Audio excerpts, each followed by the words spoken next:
तो आज का हमारा एपिसोड तेंजो नाम के एक अनलकी बॉय की है जो खुद अपनी जिंदगी अंधेरे में जी रहा है पर दूसरों की जिंदगी में खुशियां लाना चाहता है। लेकिन उसका पास होना किसी को भाता नहीं। लेकिन एक दिन अपने ही घर में उसे एक सीक्रेट दरवाजा मिलता है जहां जाकर उसकी बॉडी पूरी तरह से बदल जाती है। पर यह सब हुआ कैसे और क्या इसके बाद उसकी जिंदगी बदल जाएगी, यह सब जानेंगे इस वाली वीडियो में। तो इस वीडियो को पूरा देखना। डिस्क्लेमर, यह एनीमे हमारा नहीं है, हमने खाली इसको हिंदी एक्सप्लेन किया है। तो दोस्तों, अगर आप चैनल पर न्यू हो तो प्लीज़ चैनल को सब्सक्राइब कर दो। आपके एक सब्सक्राइब से हमें बहुत मोटिवेशन मिलता है। चलो तो बिना ना देरी करते हुए एपिसोड को स्टार्ट करते हैं। यह कहानी तेंजो नाम के एक लड़के की है जिसको लगता है कि यह दुनिया उसे पसंद नहीं करती, पर फिर भी वो अपने आप को तसल्ली देकर यह सोचकर खुश रहता था कि उसे इस दुनिया में जीने का मौका दिया गया है। वह सबकी मदद करके उनके सामने आना चाहता था। तभी उसकी नज़र कुछ बदमाशों पर जाती है जो अकेले एक लड़की का फ़ायदा उठाना चाहते थे। हमारा मेन कैरेक्टर उन्हें रोकता है और हम देख पाते हैं कि हमारा मेन कैरेक्टर तो कितना मोटा, गंदा, बदसूरत, छोटी हाइट वाला एक आदमी है। उसकी शक्ल देखने के बाद तो गुंडे को डरकर वहां से भाग जाना चाहिए था, पर ऐसा बदसूरत आदमी की हिम्मत देख उन्हें और गुस्सा आ जाता है। वो उसको पीट पीट कर उसका खून निकाल देते हैं। जब तक पुलिस वहां नहीं पहुंचती तब तक वो वहां से दुम दबाकर भागे नहीं थे। वो लड़की तेंजो की मदद करती है लेकिन वो उसे मना कर वहां से जाने लगता है। यही पहली बार नहीं था जो आज तेंजो के साथ हुआ। वो यह सब बचपन से सहता आ रहा है। पढ़ाई तो छोड़ो, उसके खुद के माँ बाप ने उसको बदसूरत होने की वजह से उसे नहीं अपनाया।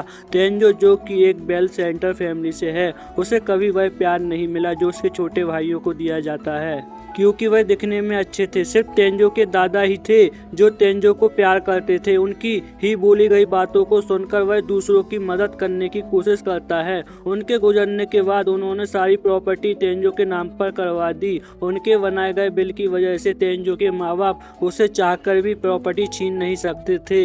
इस कारण गुस्से में आकर उन्होंने तेंजो को अकेला छोड़ दिया और अब वह पार्ट टाइम जॉब करने अपना आप को पालता है और अपनी पढ़ाई का भी खर्चा चलाता है। आज तेंजो की मिडिल स्कूल ग्रेजुएशन सेरेमनी है जहां स्कूल के आखिरी दिन पर स्कूल के फ्रेंड्स एक दूसरे को हाई स्कूल की गुड विशेस देते हैं।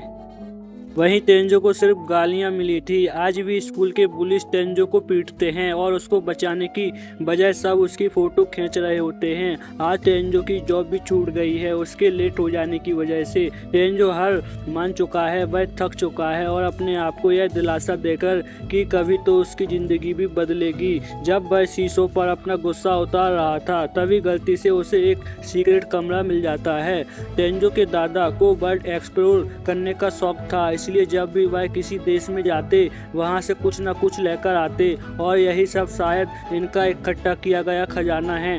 कमरे के अंदर एक और दरवाजा था जिसको वह खोलता है तो अंदर एक और कमरा मिलता था। उसके अंदर कदम रखते ही एक डिजिटल स्क्रीन ओपन हो जाती है। इसमें लिखी गई इंफॉर्मेशन गेम के इंस्ट्रक्शन जैसे लग रहे थे। तेंजो को यह स्टेटस और स्किल्स मिले हैं, पर यहाँ भी उसे स्टेटस सिर्फ एक ही पॉइंट पर है। लेकिन चिंता करने की बात नहीं है क्योंकि वो इन्हें बढ़ा भी सकता है। खैर, यहाँ पे तेंजो को master of room, master of door की स्किल्स मिलती है। इसका मतलब है कि तेंजो के अलावा यहाँ कोई और नहीं घुस सकता जब तक तेंजो खुद ना चाहे। अब खिड़की के खोलने के बाद उसे पता चल रहा है कि यह कमरा तो दूसरी दुनिया से जुड़ा हुआ है। टेबल पर एक पर्चा रखा हुआ था जिसमें इस घर की कहानी लिखी हुई है। इस घर का मालिक एक जादूगर था और उसका जीवन समाप्त होने वाला था, इसलिए उसने इस घर की ऑनरशिप उसे दे दी जो इस घर को पहले ढूंढेगा। इस दुनिया में जादू एग्जिस्ट करता है और उसी जादू से तेंजो इस घर का खुद मालिक बन जाएगा।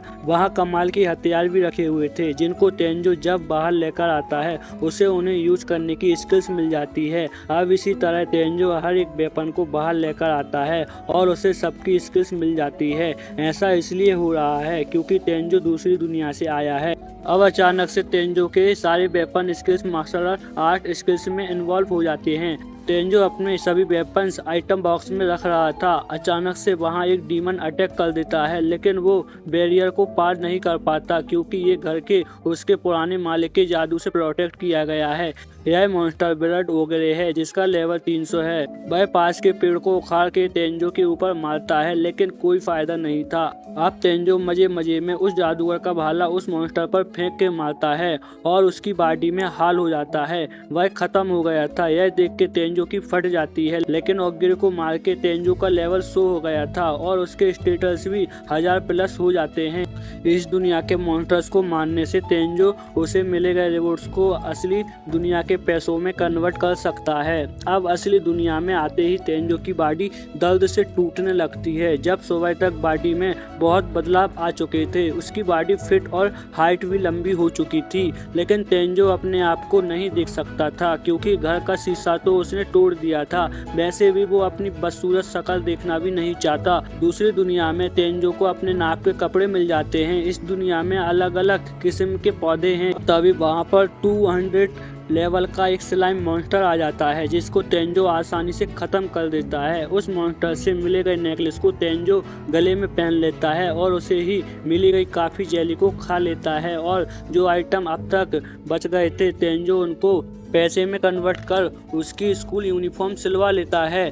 तेंजो पहली बार अपनी जिंदगी में खुश था। दूसरी दुनिया के लिए उसकी दिलचस्पी इतनी बढ़ गई थी कि वह असल दुनिया के बारे में तो भूल ही गया था, पर उसे यह बखूबी याद था कि इस दुनिया में वह भले ही कितना भी ताकतवर हो जाए, पर असल दुनिया में उसके लिए कुछ नहीं बदलेगा। अगले दिन तेंजो सेम स्कूल में हाई स्कूल कर रहा है जिसमें उसने मिडिल स्कूल पास किया था। सभी लोग तेंजो की खूबसूरती की तारीफ कर रहे थे जिसका उसे एहसास भी नहीं था। जब तेंजो अपनी क्लास में बैठता है तो उसे जो स्टूडेंट्स तेंजो को बुली किया करते थे वो भी तेंजो को पहचान नहीं पाए थे। उन्हें तो लग रहा था कि यह कोई ट्रांसफर स्टूडेंट है, पर जब उन्हें पता चलता है कि ये भी वही मोटा बदसूरत छोटी हाइट वाला तेंजो है तो पूरी क्लास हैरान हो जाती है। यह देखने के बाद तो तेंजो भी अपनी शक्ल देखने जाता है और वो भी यकीन नहीं कर पाता कि यह उसकी शक्ल है। जो तेंजो को पसंद नहीं करते थे आज उन्हें उसे घर लिया था और उनकी भीड़ में खुद तेंजो के छोटे भाई बहन भी मौजूद थे।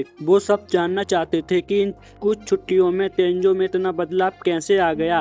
वैसे तेंजो की कही गई वो बात एकदम सच थी कि इतने बदलाव के बावजूद भी उसके साथ पहले जैसा ही बर्ताव किया जा रहा है।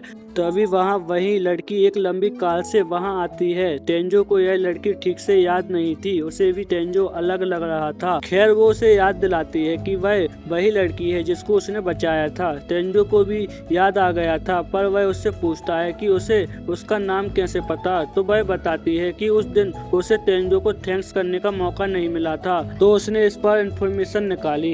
यह लड़की तेंजो को उसे एकेडमी में एडमिशन दिलवाना चाहती है। तेंजो का छोटा भाई देखता है कि इस लड़की ने तो सुपर एलाइट स्कूल यानी उसे एकेडमी की यूनिफॉर्म पहनी हुई है। इस लड़की का नाम कावेरी होजो है और यह उसे एकेडमी की स्टूडेंट काउंसिल ऑफिसर और साथ ही चेयरमैन की छोटी बेटी है। और असल में होजो के पापा ही यह चाहते हैं कि तेंजो उसकी एकेडमी में एडमिशन ले। ओसो एकेडमी जापान के बड़ी स्कूलों में से एक है जहां स्टूडेंट अपनी फील्ड में परफेक्ट होने आते हैं। इस स्कूल में पढ़ने वाले स्टूडेंट का फ्यूचर एकदम ब्राइट है, पर तेंजो उनके ऑफर को फिर भी ठुकरा देता है क्योंकि वो अपने आप को इसके लायक नहीं समझता। उसके भाई बहन तेंजो की बेइज्जती कर एकेडमी को ज्वाइन करने की बात कर रहे थे, पर होजो ही उनकी बेइज्जती कर उन्हें मना कर देती है क्योंकि जब वो तेंजो पे इन्वेस्टिगेशन कर रही थी उसे पता चल गया था कि उसके ही भाई बहन तेंजो सबकी तरह बुली किया करते थे और जब तेंजो को परेशान या उसे मारा जाता था तो ये लोग दूर से इसे एंजॉय किया करते थे।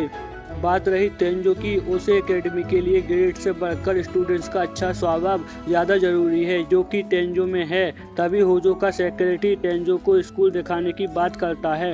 होजो उसे अपने साथ उसे एकेडमी ले जाती है। यह इतना बड़ा स्कूल था कि तेंजो नहीं लगता कि वह यहाँ के लोगों के बीच घुल भी पाएगा। तेंजो उसे एकेडमी के चेयरमैन यानी होजो के पापा से मिलते हैं। वो तेंजो की उसकी बेटी को बचाने के लिए अपने सिर को झुकाकर उसे थैंक्स कहते हैं। तेंजो ने यह करने से मना कर रहा था।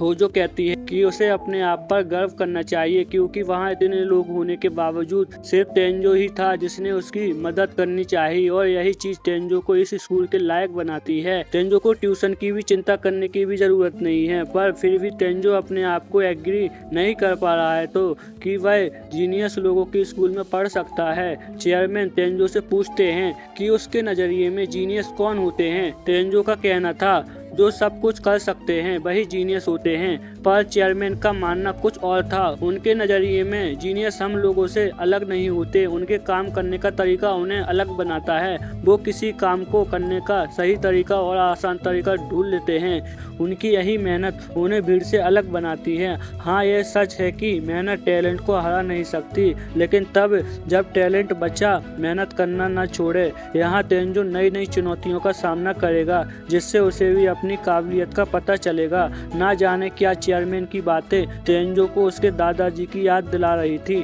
तभी उसे एकेडमी की सबसे पॉपुलर और ब्रिलियंट टीचर स्वादा वहां आ जाती है। स्वादा को तेंजो का ट्रायल क्लास के लिए बुलाया है। तेंजो क्लास के बाहर खड़ा था और अंदर जाने से घबरा रहा था। उसने सोच लिया था कि अगर बात बिगड़ी तो वह अपने पुराने स्कूल वापस चला जाएगा। किसी तरह हिम्मत कर अंदर चला जाता है और पूरी क्लास को अपना इंट्रोडक्शन देता है। पूरी क्लास शांत हो चुकी थी। तेंजो तो अपने आप को यहाँ बेवकूफ समझ रहा था, लेकिन सच बात तो यह थी कि सब लोग उसकी खूबसूरत देखकर हैरान हो गए थे। स्वादा तेंजो को विंडो लास्ट कॉर्नर सीट पर बिठा देती है और तेंजो पे टेक्स्ट बुक नहीं थी, इसलिए वो उसे बगल बैठी उस लड़की से हेल्प लेने को कहती है। लेकिन उससे पहले ही उस लड़की ने दोनों ब्रांचेस को साइड कर लिया था। तेंजो उसे बात करने की कोशिश करता है, लेकिन वो लड़की कम बोलने वालों में से थी, जिस कारण तेंजो को लगता है कि वह उसे पसंद नहीं करती। यह अपनी क्लास में होजो तेंजो की चिंता कर रही थी। वैसे तेंजो को क्लास अच्छी लग रही थी। अब लंच टाइम में सभी लोग तेंजो को घेर लेते हैं और उससे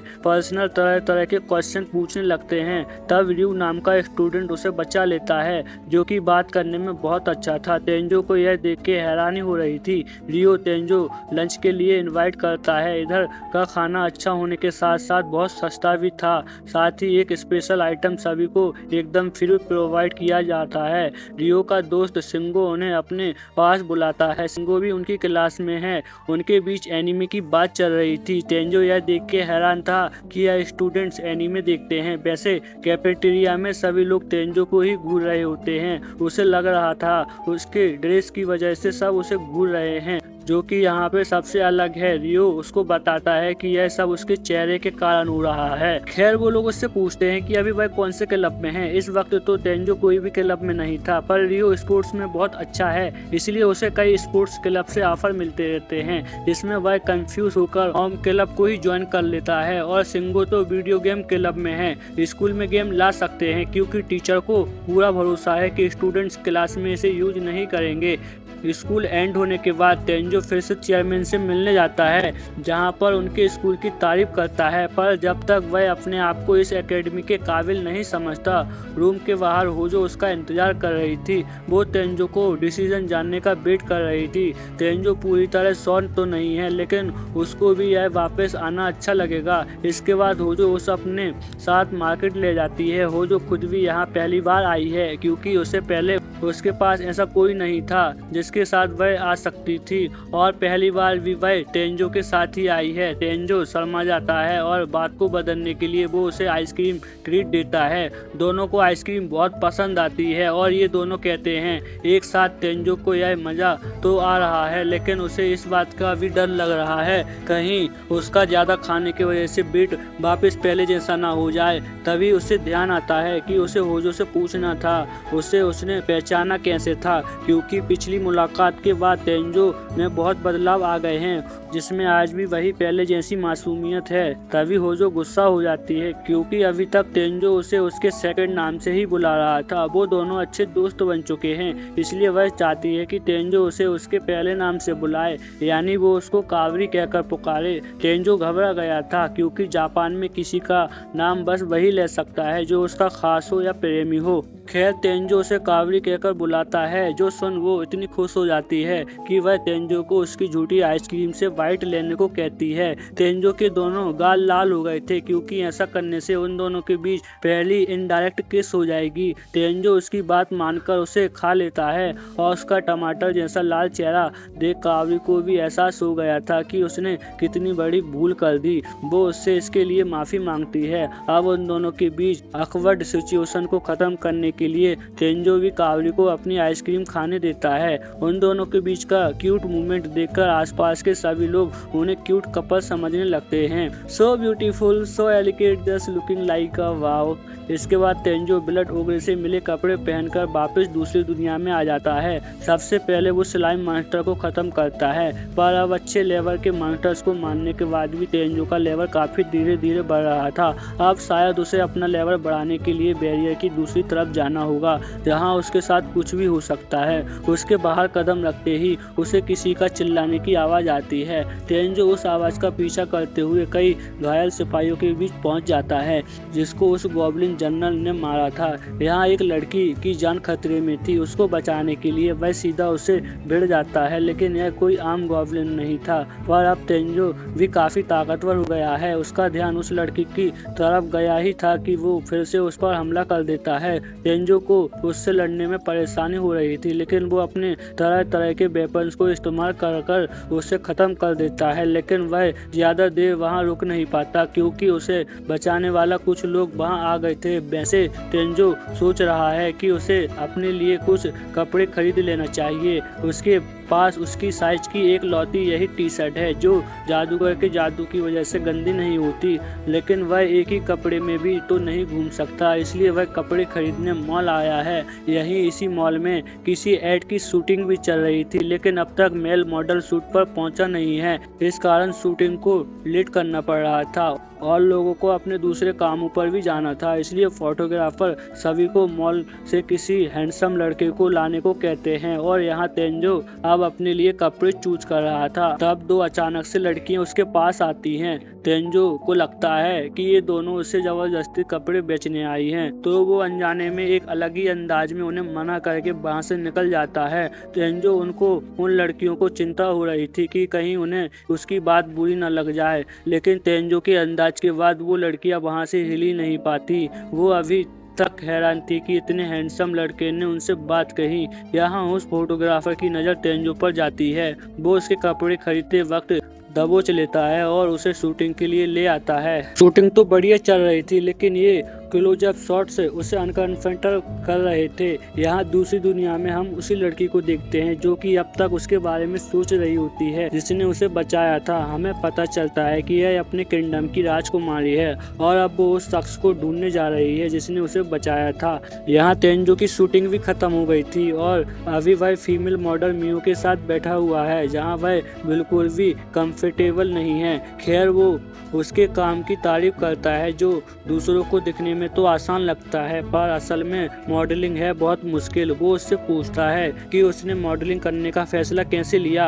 मियो के पेरेंट्स अपने काम की वजह से उसे टाइम नहीं दे पाते थे, इसलिए उसने मॉडलिंग करने के बारे में सोचा ताकि उसके पेरेंट्स हर वक्त उसे देख सकें। शुरुआती दिनों में काम में अच्छे ना होने के बावजूद मियो को लोगों ने बहुत प्यार दिया। उससे भी अच्छा लगता है कि अगर कोई उससे इंस्पिरेशन लेकर मॉडलिंग इंडस्ट्री में उतरे। तेंजो भी इससे इंस्पायर हो रहा था। वो दोनों एक ही दूसरे के साथ पूरी तरह से कंफर्टेबल हो चुके थे और इस मूवमेंट को कैमरे में चुपके कैप्चर कर लिया जाता है। तभी उनका पहला बुलाया गया मेल मॉडल शो भी वहां पहुंच जाता है। लड़कियां तो एकदम उसके लिए पागल थी। वो आते ही मियो के साथ फ्लर्ट करने लगता है, फिर उसके साथ मिसबिहेव करने लगता है और उसे जब तेंजो उसे रुकता है तो वो उस पर हमला ही कर देता है, पर अनजाने में तेंजो उसका जमीन पर ही पटक देता है। वहां खड़ी पूरी पब्लिक हैरान हो गई थी। तेंजो की फट गई थी क्योंकि उसने सबसे फेवरेट मॉडल को जो पीट दिया था। पर हम देखते हैं कि अब सब तेंजो के फैन बन गए हैं। कैमरामैन ने भी शो की हरकत को कैमरे में कैप्चर कर लिया था, जिस कारण उसे दुम दबाकर वहां से भागना पड़ता है। कैमरामैन म्यू से माफी मांगता है क्योंकि उसने यह नोटिस नहीं किया कि म्यू किस चीज से गुजर रही थी। बेल कैमरामैन तेंजो को मॉडल बनाने का ऑफर देता है, जिसके लिए वह उसे मुंह मांगी कीमत भी देगा, पर तेंजो मना कर देता है क्योंकि अभी वह सीख रहा है। वह भी ज्यादा जिद नहीं करता, बस कहता है कि जब भी उसका मन बदले वो वापस आ सकता है, और वो तेंजो को उसके काम के बदले कुछ ब्रांडेड कपड़े देता है। वह उसे पैसे ही देना चाहता था, लेकिन न्यू कॉमर्स को पेमेंट देना उनकी कंपनी के रूल्स के खिलाफ है। वह जबरदस्ती तेंजो को कपड़े पकड़ा देते हैं। म्यू भी तेंजो के साथ फिर से काम करना चाहती है। इसके बाद सभी लोग अपने अपने काम के लिए निकल जाते हैं। कैमरामैन अभी भी तेंजो के बारे में सोच रहा था और म्यू भी उसके बारे में सोचकर विलस कर रही थी, जो देख के कैमरामैन उसे आने लगता है। इधर इस शख्स को ढूंढते वो लोग फिर से गॉब्लिन्स के झुंड के बीच फंस जाते हैं। फिर से गॉब्लिन्स जनरल के हाथ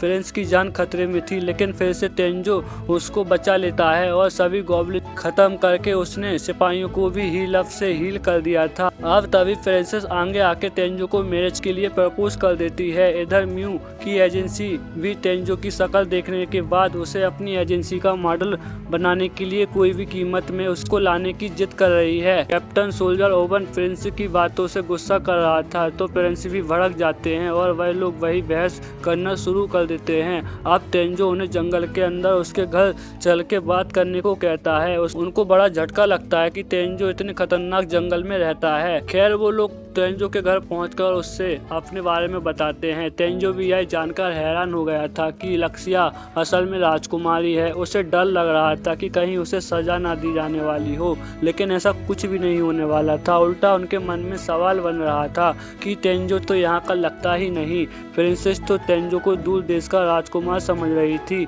जो उनका हाथ मांगेगा।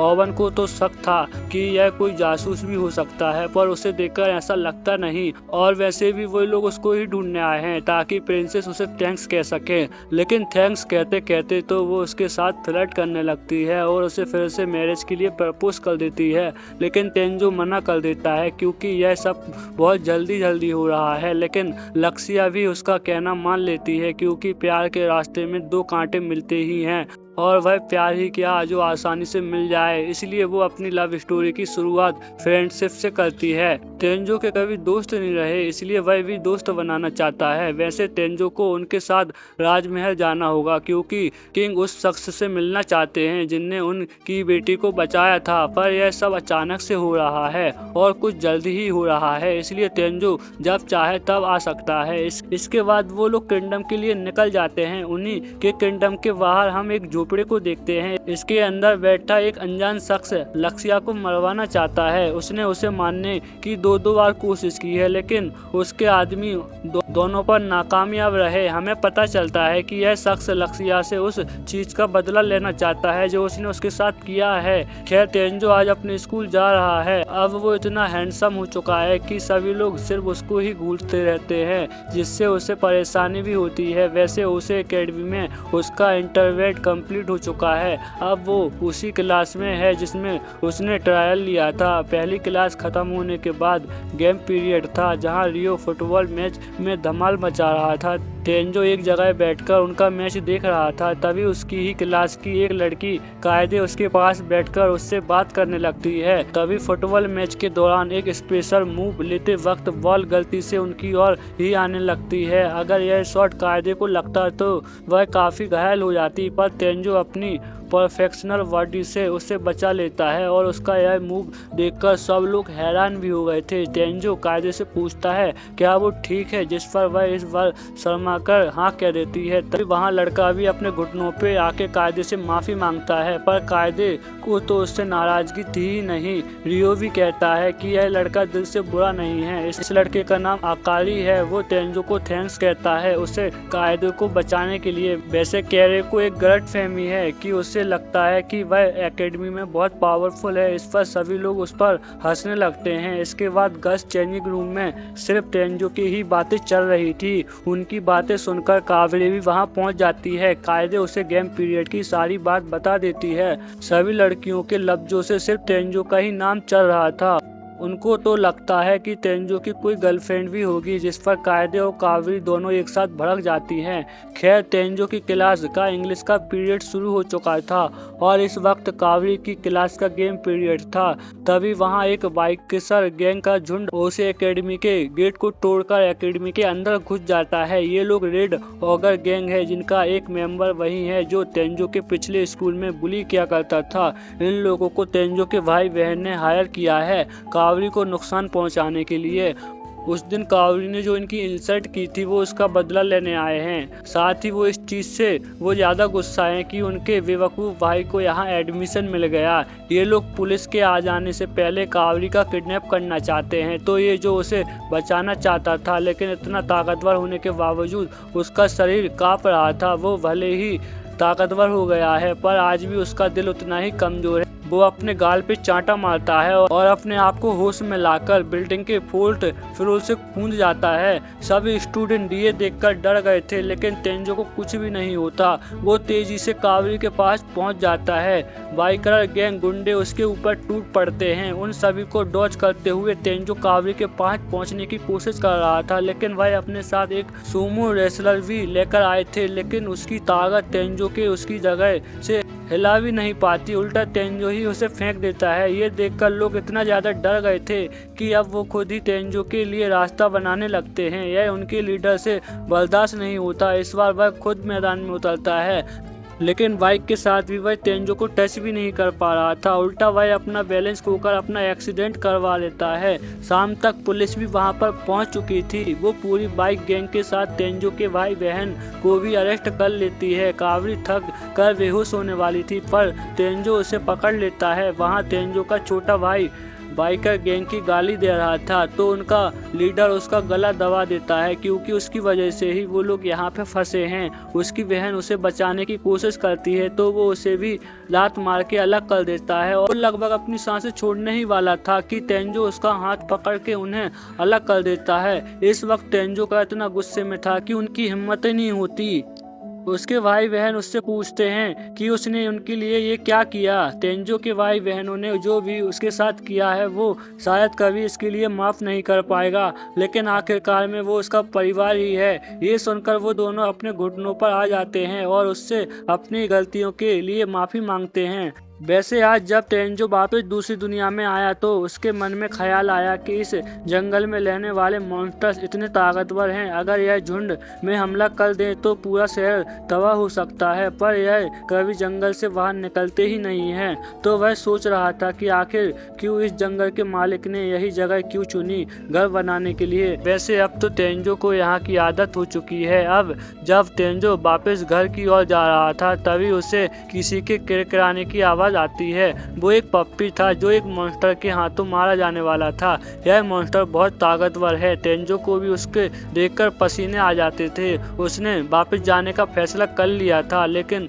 उस पप्पी पर होता जुल्म वो देख नहीं पाता। वो अपने भाले को निकालकर उसकी ओर फेंक देता है और अपनी तलवार के साथ उसका सामना करने जा रहा था, लेकिन उस भाले से ही वो मॉन्स्टर खत्म हो चुका था। ऐसा तेंजो को साथ तभी भी हुआ था जब उसने कम लेवल होने के बावजूद इसी भाले से ब्लड ओगरे को मार गिराया था। ना जाने किसके ये हथियार हैं इतने ताकतवर। वैसे वो पप्पी तेंजो को भी अपना दुश्मन समझ रहा था। तेंजो उसे हीलिंग हब पिलाने की कोशिश करता है, लेकिन अब उस पप्पी में इतनी जान बची ही नहीं थी कि कुछ देर वो और अपने पैरों पे खड़ा हो जाए। तेंजो उसे हील कर देता है, जिसके बाद उस पप्पी ने भी तेंजो को अपना दोस्त बना लिया था। तेंजो देखता है कि उसका स्कूल तो से भी ज्यादा है। वो उसके रंग को देखकर उसका नाम नाइट रखता है।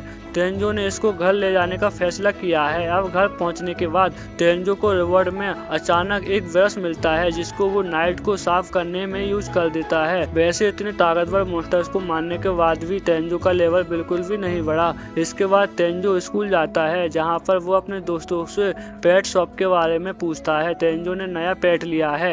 यह सुनकर कायदे एक्साइटेड हो जाती है और उसके ज्यादा ही करीब आने लगती है, जिसका तेंजो उसे रिलाइव करवाता है। वो भी शर्माते हुए माफी मांगती है। खैर, उसे पेट शॉप के बारे में पता तो चल गया था, लेकिन आज सभी अपने अपने कामों में बिजी हैं, तो कोई भी उसके साथ नहीं जा पाएगा। वैसे अगर वो चाहे तो कायदे उसके साथ चल सकती है।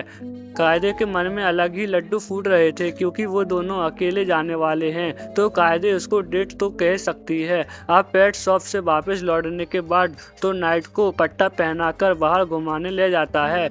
पार्क में सभी लोग तेंजो की ही खूबसूरती की चर्चा कर रहे थे। उस पार्क में तेंजो को कावरी मिलती है, जो तेंजो के पास पप्पी देखकर थोड़ी हैरान थी। वो उसे सहला रही होती है। तेंजो उसे उसकी ब्रीड के बारे में पूछती है, पर वो तो वह बता ही नहीं सकता कि यह पप्पी एक फॉक्स मॉन्स्टर है, जो कि इस दुनिया का भी नहीं है। वहाँ तेंजो की म्यू से मुलाकात होती है। असल में म्यू का घर यहाँ पास में है, तो वो अक्सर यहाँ टहलने आती रहती है। कावरी ने भी मॉडल म्यू का पहचान लिया था, लेकिन म्यू यहाँ ज़्यादा देर तक रुक नहीं पाती, क्योंकि अगर भीड़ ने उसे पहचान लिया तो उनके लिए प्रॉब्लम हो जाएगी। वैसे म्यू को खुशी होती है यह जानकर कि तेंजो यहाँ अपने पेट को घुमाने लाता रहेगा, जिस कारण उन दोनों की मुलाकात भी होती रहेगी। और यहाँ कावरी इनसिक्योर फील कर रही थी। अब उसके जाने के बाद वो तेंजो से पूछती है कि क्या वो दोनों एक दूसरे को डेट कर रहे हैं। तेंजो हैरान हो गया था, वो तो अपने आप को म्यू के लायक भी नहीं समझता, जिस पर कावरी को गुस्सा आ जाता है। आगे उनकी बात बढ़ पाती कि तभी एक चोर दादी जी का पर्स लेकर वहाँ से भाग जाता है। तेंजो नाइट को उसके पीछे छोड़ देता है और कावरी को लेकर दादी की मदद करता है। अब कुछ ही देर में नाइट भी उस चोर को घसीटते हुए वापस ले आता है। कावरी पुलिस को कॉल करने वाली थी, जो सुन वो चोर अपने आप को छुड़ा लेता है और कावरी पर जानलेवा हमला कर देता है, लेकिन तेंजो उसके जमीन पर पटक देता है। सब लोग तेंजो की बहादुरी की तारीफ कर रहे थे। कावरी भी उसको थैंक्स कहती है उसकी फिर से जान बचाने के लिए। इसके बाद चोर को पुलिस के हवाले करने के बाद तेंजो वापस दूसरी दुनिया में आ जाता है। आज नाइट और तेंजो अपने रास्ते में आने वाले हर मॉन्स्टर को खत्म करते हुए जंगल के सबसे खतरनाक इलाके में आ जाते हैं। इस बीच हमें यह भी पता चलता है कि नाइट अकेला ही कितना ताकतवर है। अब जंगल में आगे बढ़ते हुए उनकी नज़र एक क्रिस्टल हिरन पर जाती है, जिसका लेवल और स्कोर बहुत ही ज़्यादा था। वो उसको हराने की कई तरीके का सोच रहे थे कि तेंजो को पता चलता है कि यह तो उसके इनविजिबल होने के बाद भी उसे महसूस कर पा रहा है। अब सीधा सामना करने के अलावा और कोई रास्ता नहीं था। नाइट उसके एक सिंग पर हमला करता है, पर यह हिरन तो दो तरह के जादू जानता था। अपने लाल सिंह से वो आग का हमला कर सकता है और अपने सफ़ेद सिंह से पानी का हमला कर सकता है। उन दोनों में अपने आप को दोनों हमलों से बचा लिया था। नाइट अपनी एजिलिटी का यूज करके तेंजो को हमला करने का मौका देता है, तो वो हिरन पूरे जंगल को ही तबाह करने लगता है। लेकिन नाइट अपने आप को उस हमले से बचाता नहीं, वह हिरन को घायल भी कर देता है और उस जगह हमला करके तेंजो उसे ख़त्म कर देता है। और उन्हें उससे बहुत सारे रेयर आइटम्स तो मिलते ही थे, पर साथ ही उन्हें एक प्रॉपर्टर बाथ हाउस मिलता है, जिसको वो इस खतरनाक जंगल में यूज तो नहीं कर सकते। इसलिए वो वापस लौट के इस बाथ हाउस के मजे लेते हैं, फिर वापस जंगल में जाके ताकतवर मॉन्स्टर को ख़त्म करते हैं। इससे तेंजो का लेवल और स्कोर भी बढ़ गया था। वो वापस जाने ही वाले थे कि तभी उन्हें एक छिपी हुई सुरंग मिलती है। उनके अंदर जाते ही मसाले जलने लगती है। अंदर एक बड़ी सी खाली जगह थी। नाइट उसे एक लाश के पास लेके जाता है। वहाँ एक किताब थी जिसमें जो लिखा था वो तेंजो को हैरान कर देने वाला था। किताब उसी जादूगर की है और यह लाश भी उसी जादूगर की है। हमें बताया जाता है कि वो जादूगर हर एक चीज में इतना माहिर था कि वो मानो कि वह एक इंसानी रूप में एक देवता के बराबर था। देवताओं ने उसे सच में देवता बनाना चाहा, पर उसने साफ इनकार कर दिया। लेकिन कुछ वक्त में ही उसका ताकतवर होना इंसानों के डर का कारण बन गया। उसे धोखे से मरवा दिया गया। फिर भी मरने से पहले वह देवताओं की दुनिया में पहुंच गया, लेकिन वो उसके लायक जगह नहीं थी। उसका वहाँ मन ही नहीं लग रहा। इसलिए ऐसा तेंजो के साथ ना हो। वो उसे एक सलाह देता है कि उसे अपने रिश्ते उनके साथ रखने चाहिए जिन पर वह भरोसा कर सकता है। जादूगर को इस चीज की उम्मीद थी कि तेंजो के लिए दोस्त बनाना थोड़ा मुश्किल है, तो वो उसे धीरे धीरे सीखने को कहता है। तेंजो भले ही किताब पढ़ रहा था, लेकिन मानो कि वह सच में उससे बात कर पा रहा है। खैर, जादूगर बोलता है कि तेंजो जिस भी एक चीज के बारे में जानना चाहेगा वो उसके बारे में उसे सब सिखाएगा। तेंजो जादू सीखना चाहता था तो जादूगर जितने भी जादू जानता था वो सब इस किताब में लिख देता है। लेकिन तेंजो दूसरी दुनिया से आया है, यहाँ के लोगों की तरह उसकी नसों में जादू नहीं दौड़ता, इसलिए उसे जादू सीखने में परेशानी तो होगी, पर उसका काम आसान करने के लिए वो तेंजो को अपनी एबिलिटी देता है।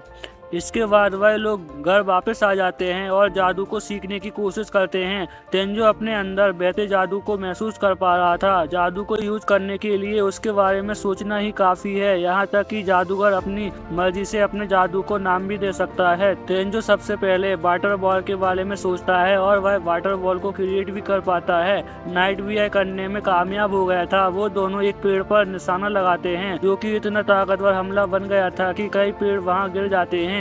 इधर ओवन ने भी किंग को तेंजो के बारे में बता दिया था और गलती से वह यह भी बता देता है कि लेक्सिया ने तेंजो को शादी का प्रपोज दिया है। जो सुन किंग को तेंजो पर गुस्सा आ रहा था वो वहां तबाही मचाने लगते हैं और यहाँ तेंजो भी अपनी क्लास में जादू के बारे में ही सोच रहा था। तभी हमें पता चलता है कि आप कैंप स्टडी के लिए उनका पूरा स्कूल बाहर जाने वाला है, जहां वो नेचर के बीच 2 दिन 1 रात गुजारेंगे। इसके लिए क्लास के 4 ग्रुप में बांटा जाता है। तेंजो के ग्रुप में कायदे, अकीरा और उसकी ही क्लास की ट्रीन थी, पर तक आग फैल जाती है, यानी लड़कियों की जान खतरे में है। एक आदमी सभी को बिल्डिंग से बाहर निकलवा रहा था। तेंजो उसी आदमी से लड़कियों के बारे में पूछता है। तभी रियो का कायदे का कॉल आता है और उन्हें पता चलता है कि वह लोग अभी भी 30 फ्लोर पर फंसे हुए हैं, यानी उन तीनों की जान खतरे में है। तेंजो बिना न सोचे ऊपर की ओर भागने लगता है। रियो और सिंगो भी ऊपर जाना चाहते थे लेकिन उन्हें जाने नहीं दिया जाता। 10वें फ्लोर पूरी तरह से आग की लपटों में घिरी हुई थी। आग को छोड़ो, यहाँ की गर्मी सहन करना नामुमकिन था। तेंजो मैजिक का यूज करता है और अपनी पूरी बॉडी को वाटर और एयर से कवर कर लेता है और आग की लपटों को पार करते हुए 30 फ्लोर तक पहुँच जाता है। वहाँ तीनों लड़कियां बेहोश पड़ी हुई थी। केवल कावरी ही कुछ देर के लिए होश में थी, जो तेंजो की हल्की सी झलक दिख रही थी। इसके बाद वो भी बेहोश होकर गिरने वाली थी, पर उससे पहले तेंजो उसे पकड़ लेता है और तीनों लड़कियों को भी पानी के कवच से कवर कर लेता है। पर इन्हें वापस ले जाना आसान नहीं था। वो लोग चारों ओर से आग की लपटों से घिरे हुए थे। तेंजो अपनी मैजिक की लिमिट भी नहीं जानता, ना जाने कब उसका जादू खत्म हो जाए। पूरी बिल्डिंग अब ढहलने लगती है। बाहर जाने का रास्ता भी बंद हो चुका था। उसी वक्त कावरी को दिया उसका गिफ्ट भी आग की लपटों में गिर जाता है। अब बस तेंजो के पास सिर्फ एक ही रास्ता था कि अब उसे रास्ता बनाना होगा। बाहर से मदद मिलने का कोई भी उम्मीद नहीं है। कोई भी बिल्डिंग के अंदर जाने की हिम्मत नहीं कर पा रहा। तभी हम देखते हैं कि सभी फ्लोर्स को चीरते हुए तेंजो नीचे आ रहा था। धुआं हटने के बाद सब देखते हैं कि यह तो तेंजो है जिसने तीनों लड़कियों की जान बचा ली है, और पर जो उसने अपनी जान खतरे में डाली थी। लोग उससे भी बहुत गुस्सा थे और तेंजो भी उन्हें एक्सप्लेन नहीं कर सकता था कि आखिर उसने यह सब कैसे किया। कावरी के पापा भी वहां पहुंच चुके थे और वो तेंजो को फिर से थैंक्स कहते हैं उनकी बेटी की फिर से जान बचाने के लिए। फिर तेंजो ने कावरी को गिफ्ट दिया था, उसने उसे वापस दिया था और अब वो कावरी को उसे वापस दे देता है, जिसको देख उसे बहुत खुशी होती है। लेकिन उन सबके बाद बहुत डरी हुई थी, इसलिए वो अपने पापा के गले लगकर रो रही थी। तेंजो को जलन हो रही थी क्योंकि उसके पास ऐसा परिवार नहीं है। अब उसके पास नाइट है जो घर पे उसका घर आने का इंतजार करता है। खैर, अब तेंजो मैजिक को इतना तो यूज करना सीख चुका है कि वो थोड़ा सा फोकस करके टेलीपोर्ट वॉल को ओपन कर लेता है, और इसे करते वक्त ध्यान देना पड़ेगा, यह जादू उसे गलत जगह भी पहुंचा सकता है। वैसे आज वो दोनों फिर से फॉरेस्ट एक्सप्लोर कर रहे हैं, जहां उन्हें कई मॉन्स्टर्स को मार भी दिया है, जिसके बाद उन्हें कई अच्छे रिवॉर्ड्स भी इकट्ठा किए हैं। लेकिन अब उन्हें वापस जाना होगा। तेंजो को अपनी ट्रिप की तैयारी करनी है। दोस्तों नाइट करने की बात करती है, उसे अपने आप को किसी चीज के लिए तैयार करना है, जिसके लिए उसे तेंजो के एक्सपीरियंस की जरूरत है। तेंजो भी मान जाता है, वरना यह लड़की अकेले ही इस खतरनाक जंगल में ट्रेनिंग करती रहेगी और उसे उसकी चिंता रही रहेगी। तेंजो का यहाँ सुन वो इतनी खुश हो जाती है कि वो पर्दे से बाहर निकलने लगती है। वो उसे अंदर जाने को कहता है, लेकिन लूना का मानना था कि अब वो दोनों साथ ट्रेनिंग करने वाले हैं तो उनके बीच ऐसे मूवमेंट्स तो बनते रहेंगे। अब अगले दिन से वो तीनों लगातार कुछ दिनों तक ट्रेनिंग करते रहते हैं। इस बीच तेंजो ने लूना को बहुत कुछ सिखाया और उसने भी लूना से बहुत कुछ सीखा, और अब लूना इतनी ताकतवर पर हो चुकी है कि अब वह गॉब्लिन जनरल का आसानी से सामना कर सकती है, लेकिन उनका सफर बस इन्हीं कुछ दिनों का था। स्कूल ट्रिप की वजह से तेंजो यहाँ कुछ दिन वापस नहीं आ पाएगा और वह यह बात लूना को समझा भी नहीं सकता। लूना दुखी तो हो गई थी, लेकिन उसे इस बात को एहसास पहले से ही था। एक दिन तो यह दिन भी आना था, इसलिए आज वह शाम तक लेट ट्रेनिंग करते हैं और इसके बाद बात लेते हैं। पर आज लूना ने तेंजो को पहले भेजा है। अक्सर तो वो पहले बात किया करती थी। तभी हम देखते हैं कि लूना भी उस वक्त हाउस में घुस जाती है। तेंजो वहां से भागने की कोशिश कर रहा था, लेकिन लूना उसे जाने को नहीं देती। आज वो आखिरी बार एक साथ, इसलिए आज वो तेंजो के साथ नहाना चाहती है। यह उसके थैंक्स करने का तरीका है। जो भी तेंजो ने उसको सिखाया है वो उसके लिए उसकी शुक्रगुजार है। उसके साथ बिताए ये कुछ दिन लूना के लिए बहुत खास है। वो तेंजो की पीठ का मसाज करने वाली थी, लेकिन उसका टॉवल नीचे गिर जाता है, जिसका उसे एहसास भी नहीं हुआ था। तेंजो उसे बताता है, जिसके बाद वह शर्मा जाती है। वो उन्हें उनकी आंखें बंद करने को कहती है। इसके बाद हम सीधा तेंजो के बस में दिखाया जाता है, जहां वो लोग आज गेम में तेंजो लगातार 5 बार जीत चुका था। ऐसे शायद उसके लक पॉइंट ज्यादा होने की वजह से हो रहा होगा। खैर, तेंजो कल पूरी रात ठीक से सो नहीं पाया था, इसलिए वह बस में ही छोटी सी नींद लेने की सोचता है। वैसे कल रात जो उनके साथ हुआ था, क्या उसके पीछे उसका लक पॉइंट्स का कारण था? अब डिसीजन तक पहुंचने के बाद तेंजो के क्लासमेट उसे उठा देते हैं। उनकी स्टडी ट्रिप के लिए बहुत बड़ी बिल्डिंग चूज की गई थी। उसके पीछे बहुत बड़ा जंगल है। इन्हें इस स्टडी ट्रिप में यहाँ 2 दिन 1 रात रुकना होगा, जिसमें उन्हें अपने खाने का इंतजाम खुद करना होगा। पर उससे पहले उन्हें भी फूड आइटम्स को अपने टीचर से चेक करवाना होगा, ताकि कोई भी स्टूडेंट जहरीला खाना ना खा ले। लेकिन फिर भी अगर यह नौबत आ भी जाती है तो इलाज के लिए बातें करने लगते हैं। पर कावरी की टीम उसे बुला लेती है, क्योंकि यहाँ उनका काम खत्म हो गया था। अब उसके जाने के बाद अकीरा तेंजो के पास आता है। उसे तेंजो से जलन हो रही थी, क्योंकि तेंजो और भी अच्छे दोस्त थे और उसे भी प्रिंसेस कावरी का दोस्त बनना है। हमें पता चलता है कि चेयरमैन की बेटी होने की वजह से और उसका रहन सहन और पर्सनैलिटी भी बिल्कुल प्रिंसेस की तरह है, इसलिए बहुत से स्टूडेंट कावरी को प्रिंसेस कहकर बुलाते हैं। वैसे सवादा मैडम भी तेंजो की टीम से बहुत खुश है, क्योंकि उनकी क्लास की टीम का खाना सबसे हेल्दी है। इसका मतलब अगर इनकी क्लास अच्छा खाना भी बनाएगी तो वो अपने बोनस के और करीब पहुंच जाएगी। वैसे वो पूछती है कि खाना बनाने वाला कौन है। इस पर सबकी उंगलियां तेंजो की तरफ इशारा करती हैं। अब सवादा मैडम को भी अपने बोनस के लिए तेंजो से ही उम्मीद है, यानी कि तेंजो को मजबूरन खाना बनाना ही पड़ जाता है। वैसे उनका बनाया गया खाना स्वादिष्ट तो लग रहा था। सबने अपना पहला बाइट लिया ही था कि तभी सवादा मैडम वहां आ जाती हैं। उन्होंने शराब पी हुई थी। वो बाकी टीचर्स के साथ तेंजो का बनाया खाना टेस्ट करती हैं। खाने के बाद कोई भी कुछ बोला नहीं था। यह देख के तेंजो परेशान होने लगता है, लेकिन असल में उसका बनाया गया खाना इतना स्वादिष्ट लगता है सबको कि वह सब उसके स्वाद में ही खो गए थे। स्वादा मैडम तो तेंजो के बनाए गए खाने के 5 स्टार के होटल से भी बढ़िया था। तेंजो को भी अच्छा लग रहा था कि सब अपनी प्लेटों को सपा चाटकर अपने पेट के गोदाम को पूरी तरह भर लेते हैं। अचानक सवादा मैडम तेंजो को प्रपोज कर देती है। अब तक सवादा मैडम की शादी नहीं हुई है। उन्होंने अपना पूरा बचपन पढ़ाई और रिसर्च में ही निकाल दिया, इसलिए रोमांस लाइफ का उन्हें कोई भी एक्सपीरियंस नहीं रहा और यही वो कारण है जो आज भी वो सिंगल है। अब ऐसे अच्छे वक्त में जब उन्हें बोनस मिलने वाला है, उसके साथ उन्हें अच्छा खाना बनाने वाला पति भी मिल जाएगा, तो उसकी खुशियों की दुनिया पूरी हो जाएगी। लेकिन सभी स्टूडेंट्स और टीचर सब इस रिश्ते के खिलाफ थे। सवादा मैडम तेंजो का पीछा छोड़ देती है, इसलिए कायदे तेंजो को बुराइयां गिनवाने लगती है, जिसको तेंजो गलत समझ लेता है। पर मैडम किसी की बातों पर ध्यान नहीं देती। सब उन्हें रोकने की कोशिश कर रहे थे। सवादा मैडम को यह अच्छा नहीं लगता कि सब लोग उनके प्यार को एक नहीं होने दे रहे हैं। तेंजो भी उन्हें समझाता है, लेकिन समझाते समझाते वो उनकी तारीफ कर देता है, जिससे वो तेंजो को अपने सीने से चिपका लेती है। कायदे तेंजो को छुड़ाने की कोशिश कर रही थी और यहाँ अकीरा को तेंजो से जलन हो रही थी। तभी रीन सवादा को बताती है कि तेंजो सांस नहीं ले पा रहा है। तब जाके वो उसे छोड़ देती है और तेंजो चैन से सांस ले पाता है।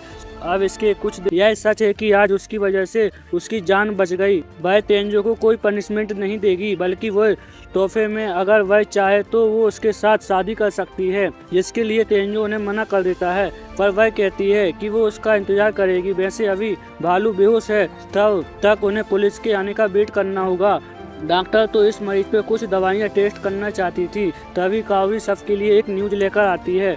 वो उन्हें बताती है कि उन्हें गवर्नमेंट की ओर से परमिशन मिल गई है इस भालू को सिक्योरिटी गार्ड बनने के लिए, लेकिन अगर वह फिर से हमला करता है तो इस बार वो उन सब का खाना बन जाएगा। भालू को कावली से डर लग रहा था और इस तरह उनकी स्टडी ट्रिप खत्म होती है।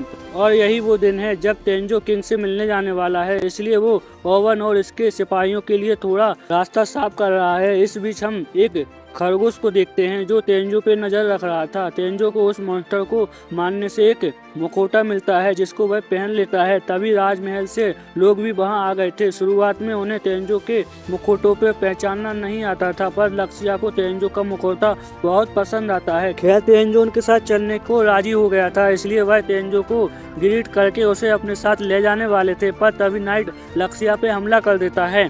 उनके ऊपर दो पे किया जो हर तरह के बुरे काम करते हैं। इसके बाद लूना ने कई लोगों की जान ली और वो लोगों के बीच हेड हंटर के नाम से फेमस हो गई। लक्ष्या और नाइट पहले से ही हेड हंटर को जानते थे। अब कुछ दिन पहले ही लूना को लक्ष्या मारने की सुपारी मिली थी जिसमें वह फेल हो चुकी थी, यानी राजमहल के लोग तो उसे मारेंगे, साथ ही डार्क ग्रुप भी उसे नहीं छोड़ेगा। लूना तेंजो को उसकी परवाह करने से मना कर रही थी, जिस पर वह गुस्सा हो जाता है क्योंकि जो वक्त उन्होंने साथ बिताए थे वह भले ही कम थे पर वह पल तेंजो के लिए बहुत कीमती हैं और आज भी वह उसकी दोस्त है। लेकिन इन सब बातों का कोई मतलब नहीं है क्योंकि उसके हिसाब से तो उसकी मौत तय है। पर लक्ष्या को उसे मौत की सजा देने का कोई मूड नहीं था, लेकिन ऐसा भी नहीं है कि वो उसे सजा ही नहीं देगी। वो चाहती है कि लूना उसकी रक्षक बने। वैसे भी तेंजो और लक्ष्या के अलावा कोई जानता ही नहीं कि हमला लूना ने किया था और प्रिंसेस की खास होने की वजह से लूना को जान का खतरा भी नहीं होगा।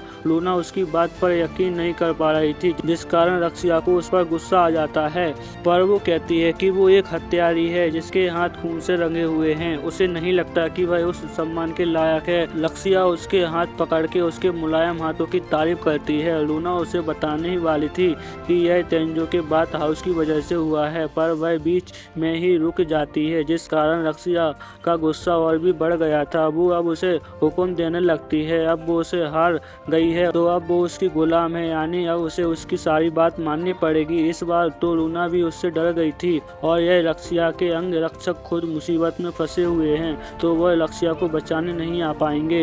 यहाँ लूना ने भी लक्ष्या की बात को मान लिया था। वो उसे तेंजो के बात हाउस की बात को पूरा करने को कहती है। लूना उसे बताती है कि तेंजो के पास जादू ही बात हाउस है, जो सुन लक्ष्या भी एक्साइटेड हो जाती है। वो भी उसमें नहाने की जिद करने लगती है। वो लूना को भी अपने साथ लेके जा रही थी, साथ ही वो तेंजो को भी साथ आने का ऑफर देती है, लेकिन तेंजो उस ऑफर को ठुकरा देता है। अब जब वो दोनों एक साथ बात हाउस में नहा रहे थे तभी लक्ष्या लूना से पूछती है कि क्या वो तेंजो को पसंद करती है। यह सुन उसके पैरों तले जमीन फिसलने लगती है। वो तुरंत मना कर देती है तो लक्ष्या तेंजो से शादी करने की बात करने लगती है, जिस पर फिर लूना चिढ़ जाती है। इससे लूना का शक यकीन में बदल गया था। लूना बताती है कि वो इस वक्त तेंजो को SS रैंक के रिवॉर्ड्स मिलते हैं। ये सिंपल मॉन्स्टर की ताकत को दर्शाता है। इनसे ऊपर ट्रिपल S रैंक होते हैं और उनसे भी ऊपर X रैंक के होते हैं, लेकिन भविष्य में जिनका उनसे सामना होगा वो सबसे ताकतवर L रैंक के होंगे। उनका अकेले सामना करने की सोच रखना बहुत बड़ी बेवकूफ़ी है। वैसे इस मॉन्स्टर को मारने के बाद तेंजो का एवोल्यूशन शुरू हो जाता है, लेकिन इस बार पहली रूप से ही उसमें लास्ट शॉट बाकी था और वो हिट भी कावड़ी की ही तरह कर रहा था। वो उसे हिट करती है पर बल्ला हाथ से छूट जाता है, पर तेंजो उसके भी हिट करके मैच को जिता देता है। कावड़ी डिस्परेशन होकर गिरने वाली थी, लेकिन तेंजो ने उसे वक्त पर पकड़ लिया था और उस मोमेंट को फोटोग्राफर कैप्चर कर लेता है। स्कूल खत्म होने के बाद बाहर कावड़ी तेंजो का इंतजार कर रही थी। वो आज तेंजो के साथ जाना चाहती थी। उसका मन तेंजो को ट्रीट देने का था ताकि वह आज के लिए उसे थैंक्स कह सके, पर तेंजो को यह सब नहीं चाहिए था।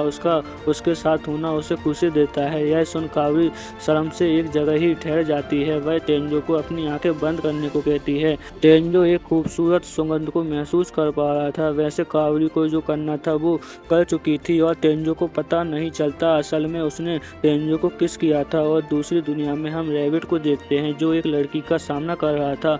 उसे हराने के लिए वह मैजिक यूज करता है। वो लड़की जानती थी कि रैबिट मैजिक नहीं जानता। रैबिट उसे बताता है कि उसे यह तेंजो ने सिखाया है। यह सुन तेंजो उसे मारने को फैसला कर लिया था और उसके मारने के बाद रैबिट को निपटाए कि उस लड़की से निकल रही वह डार्क एनर्जी साफ जरिया कर रही थी। यह रैंक दुश्मन है। वैसे तेंजो को यह नई मैगजीन तैयार हो चुकी है और बहुत जल्द मार्केट में भी रिलीज हो जाएगी। यहाँ तक कि डायरेक्टर ने इसका भी तरीका सोच लिया है कि तेंजो को कैसे इंडस्ट्री में लाने के लिए मनाना है। इधर हम देखते हैं कि आज कावरी ने तेंजो को मैथ का ट्यूशन देने के लिए इसके घर पर आई है। हमें पता चलता है कि अब वह दोनों स्कूल के बाद वापस घर जा रहे थे। तभी तेंजो कावरी को बताता है कि वह मैथ में बहुत कमजोर है, इसलिए उसे एग्जाम के लिए डर लग रहा है। कावरी हैरान थी कि तेंजो भी किसी में कमजोर है। वो तेंजो को शर्माते हुए आइडिया देती है कि वो दोनों एग्जाम की तैयारी उसके घर पे कर सकते हैं।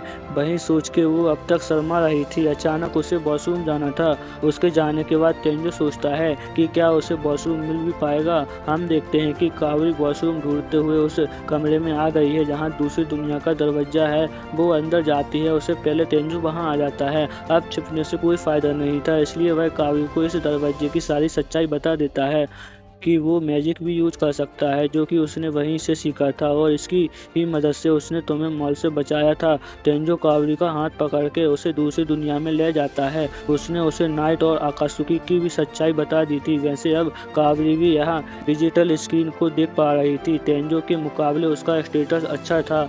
जब वह यहाँ पहली बार आया था, कावरी को उसकी बात कुछ समझ नहीं आ रही थी। तेंजो उसे बताता है कि इस दुनिया में आने के बाद ही उसका वजन कम हो गया और उसकी बॉडी शेप में आ गई। साफ तौर पे कहा जाए तो वह सब कुछ चीट कर रहा है, क्योंकि कोई उसकी सच्चाई नहीं जानता, इसलिए सब उसे पसंद करते हैं। कावरी इस दुनिया को एक्सप्लोर करना चाहती है, पर तेंजो को उसे मना करना पड़ता है क्योंकि बैरियर की बाहर की दुनिया बहुत ही खतरनाक है। वो कहता है कि वो उसे फिर कभी लेकर जाएगा, पर ऐसे नहीं। कावरी को वादा चाहिए था। तेंजो उसे वादा भी दे देता है और उसे दुनिया के बारे में किसी और को बताने से मना करता है। वो एक्साइटेड होकर कहती है कि यह उन दोनों के बीच का सीक्रेट रहेगा। वैसे तेंजो ने उसके साथ अपना सीक्रेट शेयर किया है, कहीं इसलिए तो नहीं कि तेंजो उसे पसंद करता है। वो ऐसे ही मन में ख्याली पुलाव पका रही थी। इधर लक्ष्या भी राजमहल वापस पहुंच चुकी थी। किंग को यह बात पसंद नहीं आती।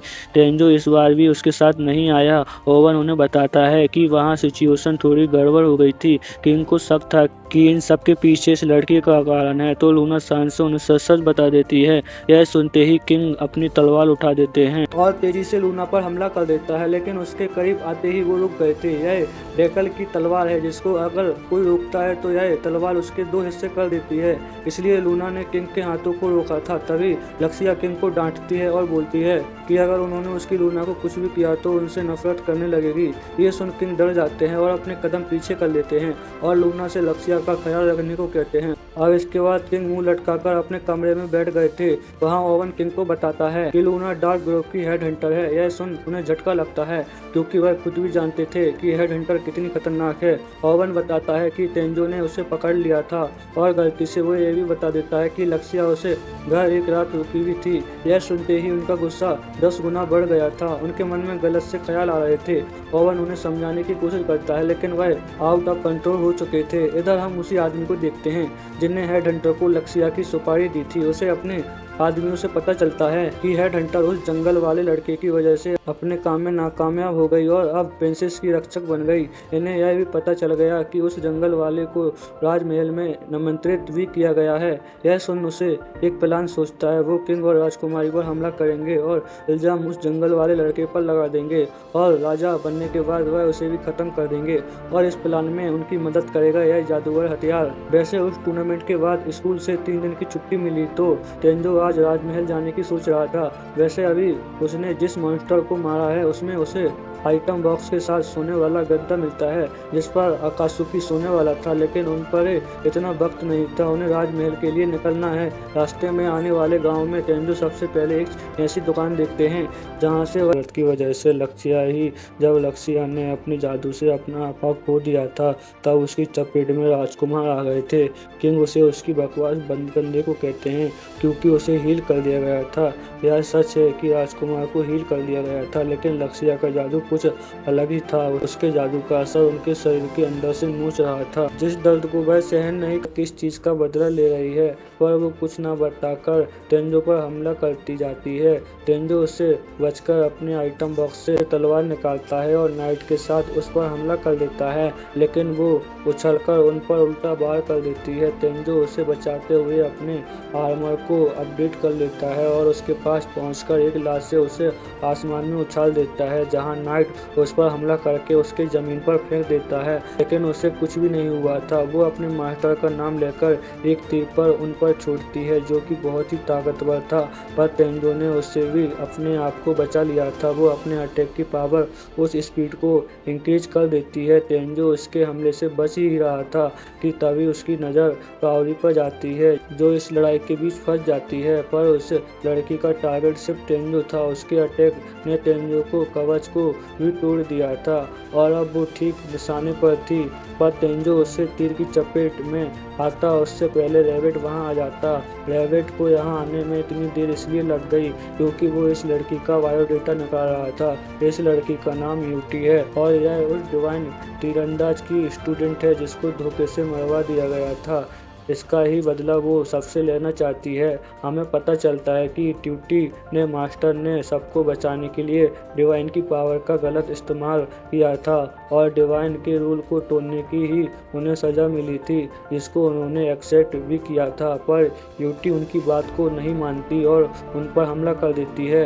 इस बार 2 होने के बावजूद यूटी उन पर भारी पड़ाव आ जाएगा, तो मैं आपके लिए तुरंत डाल दूंगा। ओके दोस्तों, अगर आप चैनल पर नए हो तो प्लीज़ चैनल को सब्सक्राइब कर दो। मिलते हैं नेक्स्ट वीडियो में, तब तक के लिए बाय बाय।